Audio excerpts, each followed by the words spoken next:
हाय, मेरा नाम है उपासना और आप देख रहे हैं द लल्लन टॉप का डेली फाइनेंशियल बुलेटिन खर्चा पानी। Brought to you by Punjab national bank, भरोसे का प्रतीक।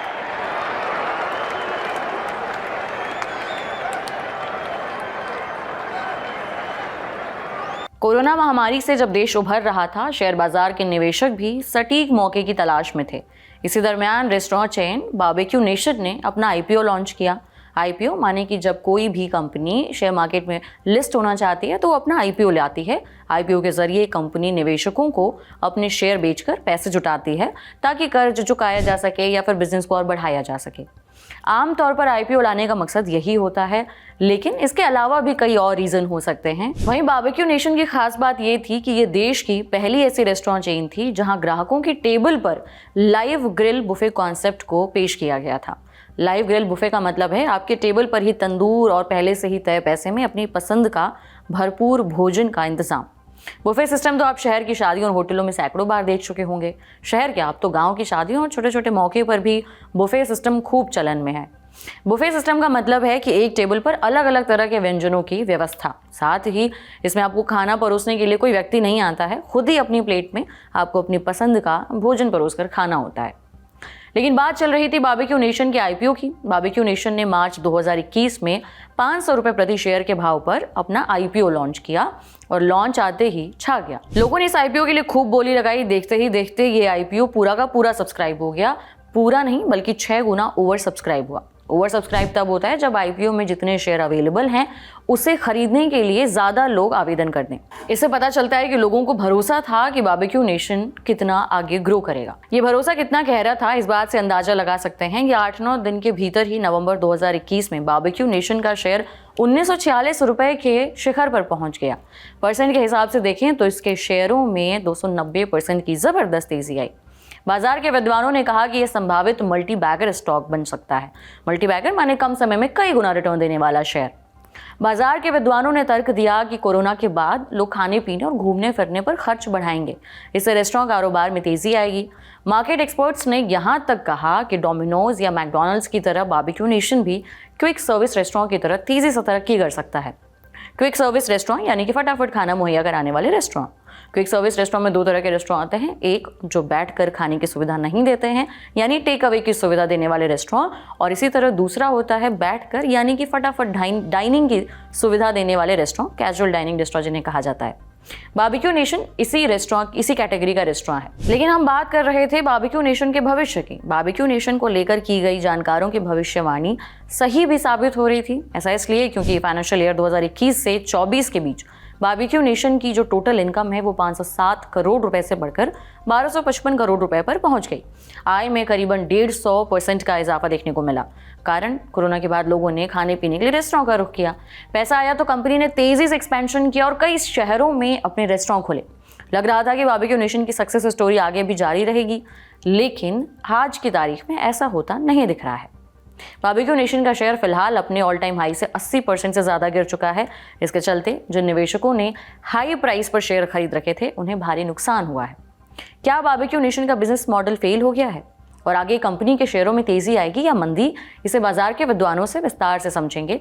लेकिन पहले भारत में कैजुअल डाइनिंग का भविष्य कैसा रहने वाला है और इसके सामने क्या चुनौतियां हैं, इसे समझते हैं। दरअसल पिछले 2 दशक में भारत में फूड इंडस्ट्री ने काफी तेजी से तरक्की की है। कुछ समय पहले तक स्ट्रीट फूड वेंडर्स और ज्यादातर रेस्टोरेंट के बिजनेस में कुछ फैमिली बिजनेस का बड़ा दबदबा देखने को मिलता था, लेकिन अब ये सेक्टर काफी संगठित हो चुका है। रेस्टोरेंट कारोबार में कई बड़ी कंपनियां, रेस्टोरेंट चेन और क्लाउड किचन का दबदबा बढ़ा है। बारबेक्यू नेशन जैसी कैजुअल डाइनिंग रेस्टोरेंट भी इनमें एक है। खास तौर से झटपट खाना उपलब्ध कराने वाले रेस्टोरेंट की मांग काफी बढ़ी है। आंकड़ों के मुताबिक अगले 5 साल में संगठित रेस्टोरेंट सेगमेंट में 13% सालाना ग्रोथ का अनुमान दिया गया है। बता दें कि भारत का रेस्टोरेंट उद्योग करीबन $60 अरब रुपए में 5,24,000 करोड़ रुपए के आसपास पहुंच चुका है। भारत में रेस्टोरेंट इंडस्ट्री का भविष्य क्या है, इस बारे में और अच्छे से समझने के लिए हमने फूड इंडस्ट्री के जानकार यूनॉक्स ओवन के दक्षिण पूर्व एशिया और भारत के डायरेक्टर सेल्स विक्रम गोयल से बात की। कई सारे चेंज जो आज से 20-25 साल पहले तक हिंदुस्तान आने की कभी सोचते ही नहीं थे, वो भी आजकल हिंदुस्तान आ रहे हैं। और इनको देखकर जो हमारे लोकल ट्रेडिशनल QSR चेंज थे या जो रेस्टोरेंट चेंज थे, वो भी अपने आप को डेवलप कर रहे हैं और इस इस रेस्टोरेंट बिजनेस में एंटर कर रहे हैं। फॉर एग्जांपल अगर आप हम बात करें हल्दीराम की, अभी मैं कुछ दिन पहले ही एक रिपोर्ट पढ़ रहा था, तो हल्दीराम कई सारे अदर क्यूएसआर, इंटरनेशनल क्यूएसआर का जो टोटल बिजनेस है हिंदुस्तान में, उससे ज्यादा बिजनेस सिर्फ हमारा अपना लोकल जनरेटेड हल्दीराम क्रिएट कर रहा है। अगर आप देखेंगे तो एज पर जो national restaurant association of India है, उनके सर्वे और रिपोर्ट के हिसाब से ये बिजनेस ऑलमोस्ट 100% ग्रो करेगा 2028 तक, ये इस बात की उम्मीद है। तो करेंटली मेरे ख्याल में 2028 तक ये बिजनेस का जो आंकड़ा होगा हिंदुस्तान के अंदर, वो करीबन $79.8 मिलियन का होगा। ये एक बहुत ही अच्छा साइन है किसी भी इंडस्ट्री के लिहाज से कि कोई बिजनेस या कोई इंडस्ट्री 100% का ग्रोथ कर ले सिर्फ मात्र 4 या 5 सालों के अंदर। इंडियन एक्सप्रेस की एक रिपोर्ट में बारबेक्यू नेशन के स्टॉक में इस गिरावट के पीछे कई कारण बताए गए हैं। इस रिपोर्ट में मोटे तौर पर बारबेक्यू नेशन के स्टॉक्स में आई गिरावट के पीछे कंपनी के रेस्टोरेंट को चलाने की बढ़ती लागत और इनके बिजनेस मॉडल को जिम्मेदार बताया गया है। देश में कैजुअल डाइनिंग की मांग काफी बढ़ी है। इसे देखते हुए कई दूसरे रेस्टोरेंट चेन भी इस सेक्टर में अपनी किस्मत आजमा रहे हैं। उदाहरण के लिए एब्सोल्यूट बारबेक्यू, मेनलैंड चाइना जैसे ब्रांड, इसके अलावा चिलीज और ऑलिव बार एंड किचन जैसे बड़े रेस्टोरेंट ब्रांड भी भारत का रुख कर रहे हैं। लेकिन बारबेक्यू नेशन की तरक्की में कौन बाधा डाल रहा है? जैसा कि कुछ देर पहले हमने बताया था, बारबेक्यू नेशन का बिजनेस मॉडल बुफे बेस्ड है। इंडियन एक्सप्रेस की रिपोर्ट बताती है कि हालांकि ये मॉडल अच्छा काम कर रहा है, लेकिन बुफे मॉडल में लागत काफ़ी ज़्यादा है, जबकि इसके बरक्स मैकडॉनल्ड्स या डोमिनोज, वाओ मोमोज, बहरोज बिरयानी और बिरयानी ब्लूज जैसे क्विक सर्विस रेस्टोरेंट लोगों को ज़्यादा भा रहे हैं। इस चक्कर में कंपनी को अपने दाम घटाने पड़ रहे हैं। महामारी से पहले बारबेक्यू नेशन में वीकेंड बुफे की कीमत प्रति व्यक्ति 1300 रुपये प्लस टैक्स थी। आज बारबेक्यू नेशन में वीकेंड बुफे की कीमत घटकर 1000 रुपये प्लस टैक्स रह गई है। रेस्टोरेंट को अपने बुफे के दाम इसलिए भी घटाने पड़ रहे हैं क्योंकि कंपटीशन काफी बढ़ गया है। तो क्या कंपनी ने बुफे मॉडल अपनाकर गलती की?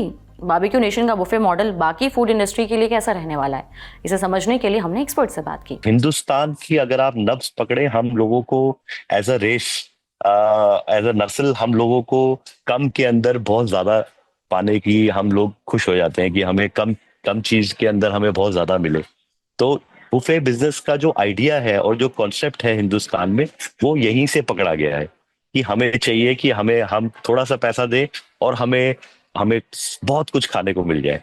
तो ये जो कॉन्सेप्ट है, जब तक मुझे लगता है कि हमारा मेंटली चेंज नहीं होता परसेप्शन कि इस मामले में, तब तक ये बिजनेस फ्लरिश करेगा। आंकड़ों के मुताबिक वित्त वर्ष 2015 में बारबेक्यू नेशन के देश भर में 40 आउटलेट थे, लेकिन वित्त वर्ष 2021 तक कंपनी के रेस्टोरेंट की संख्या 164 तक पहुंच गई।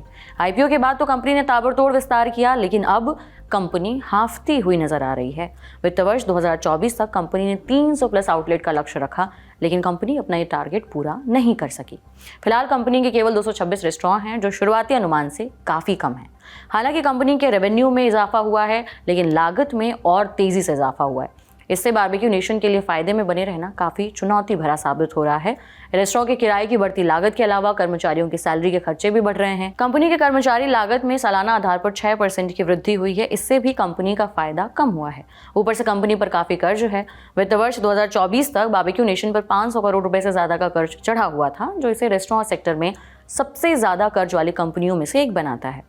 वहीं बारबेक्यू नेशन के मुकाबले डोमिनोज बेचने वाली कंपनी जुबिलेंट फूड वर्क्स के अलावा KFC और पिज्जा हट ब्रांड के तहत प्रोडक्ट्स बेचने वाली देवयानी इंटरनेशनल फायदे में है। लेकिन सवाल यह है कि बारबेक्यू नेशन का शेयर ऑल टाइम हाई से काफ़ी नीचे कारोबार कर रहा है। सोमवार 10 मार्च को भी बारबेक्यू नेशन का शेयर 4% से ज़्यादा गिरकर बंद हुआ। 10 मार्च को कंपनी के शेयर का बंद भाव 290 रुपये के आसपास दर्ज किया गया।